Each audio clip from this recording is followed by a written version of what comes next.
Hello, BookTube. This is the 14th bookcase, the fourth, the next to last shelf of this bookcase. And it starts off with one of my favorite authors, Spanish author. And his name is Arturo Perez-Reverte.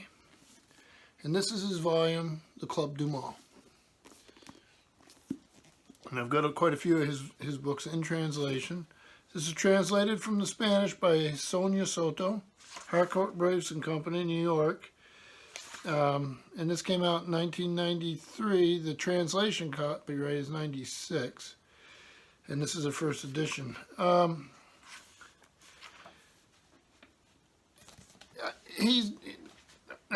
Reverte, I think they have a picture. Yeah, they have a picture of him here. He had quite a career in journalism as a foreign correspondent, I believe.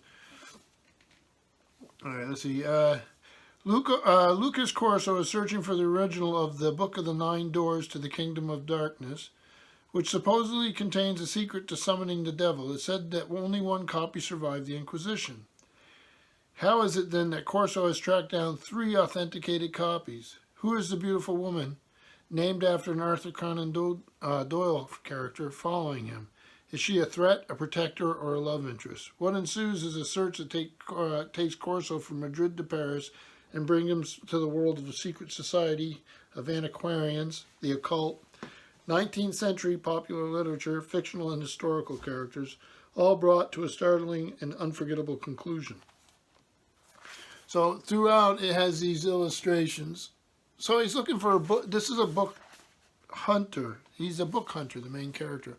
And he's looking for a book of the occult. And this was made into a movie, I believe, called The Ninth Gate. I may be wrong about that. But starring Johnny Depp. This is quite a story. The movie was good, but the book is excellent. And then by the same author, we have The Fencing Master, Arturo Perez-Reverte. Another one I really liked. This one, let me get the regular information here first. Translated from the Spanish by Margaret Yule Costa, Harcourt Brace and Company, New York, 1988. But the English translation's from 1998, so it took a decade, I guess. On this one, everyone in Madrid in the torrid fall of 1868 is discussing political plots and revolution, except for Don Jamie. He is a fencing master and a man of honor, an anachronism. For years he has been working on a treatise in the art of fencing, the heart of which is his perfection of the unstoppable thrust. Then moving right along, one of my favorite of his, it's called the Nautical Chart. And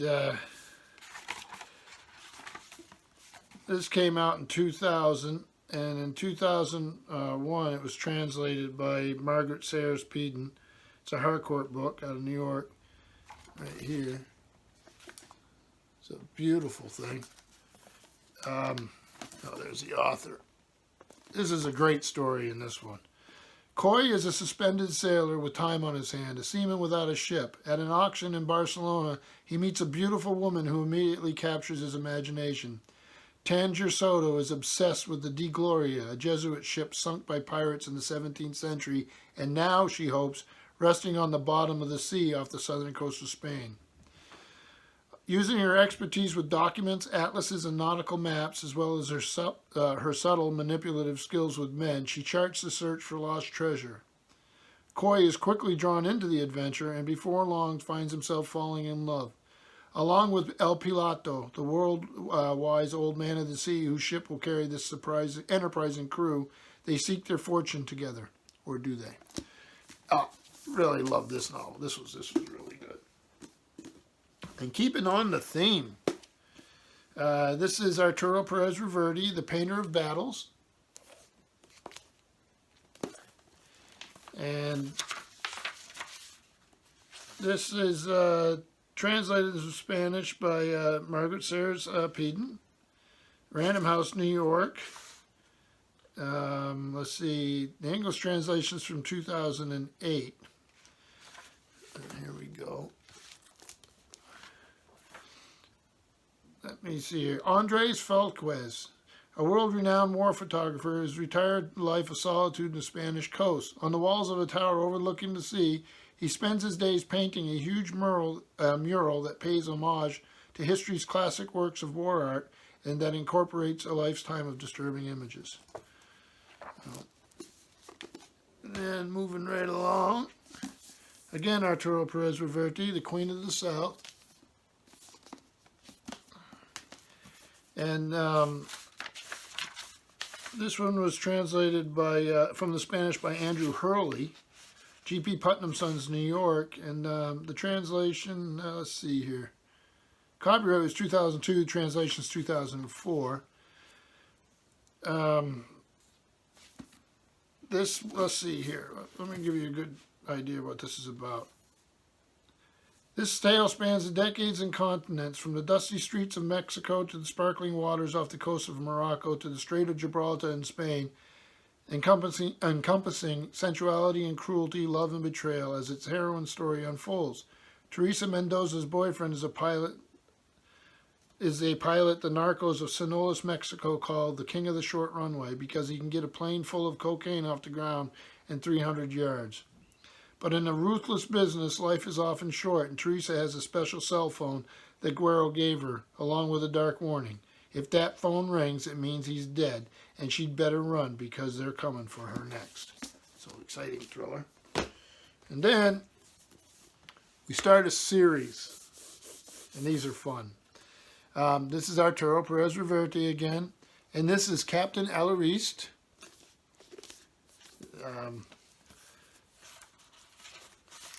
Translated by Margaret Sayers Peden, G.P. Putnam Sons, New York.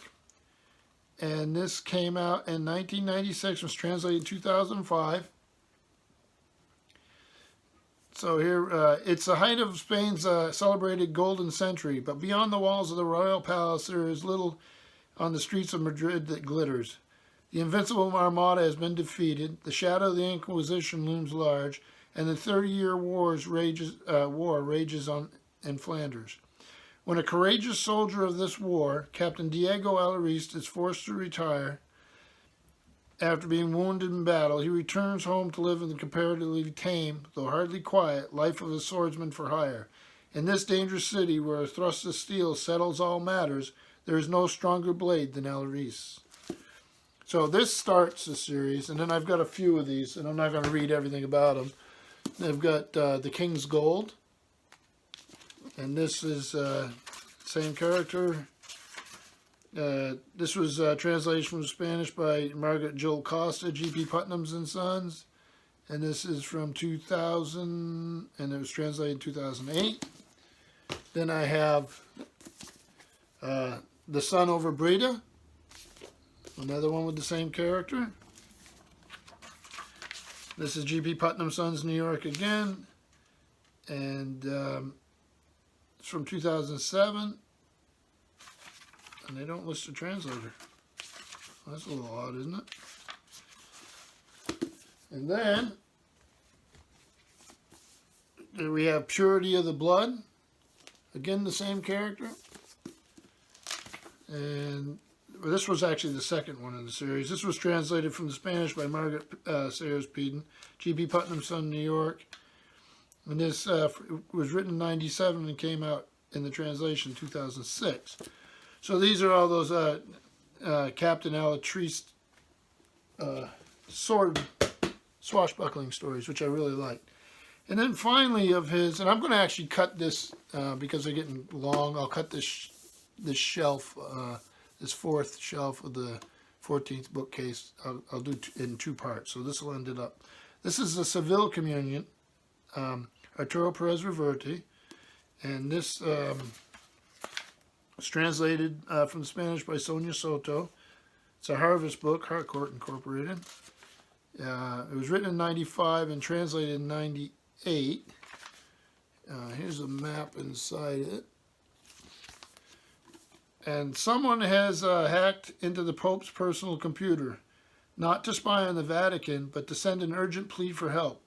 Save Our Lady of the Tears. The crumbling Baroque church in the heart of Seville is slated for demolition, but 2 of its defenders have suddenly died. Accidents or murders? And was the church itself somehow involved? Father Lorenzo Quart is dispatched to investigate the situation and stay alive while doing so. Thus begins a sophisticated and utterly suspenseful page-turner, a superb entertainment. The Seville Communion is an intricate thriller that has taken readers by storm. And this was another excellent one. So I guess we'll just do the first half of that, the 14th bookcase, shelf 4. The first half is all Arturo Perez-Reverte, whom I highly recommend. Thank you, BookTube.